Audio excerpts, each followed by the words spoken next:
अभी मजा आएगा ना भिड़ो। एक लोमड़ी और हाथी खेतों की तरफ जा रहे हैं। लोमड़ी के हाथ में बलचा है और हाथी के हाथ में गाजरों से भरी टोकरी है। कैसा लगा मेरा मजाक? ये दोनों एक नदी के पास खुली जगह पर पहुंच जाते हैं। वहां एक छोटे से पौधे के साथ जाकर आपस में मशवरा करते हैं। A few moments later.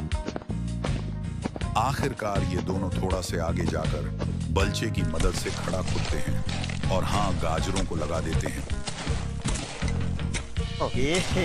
रहा नहीं जाता, तड़प ही ऐसी है ना।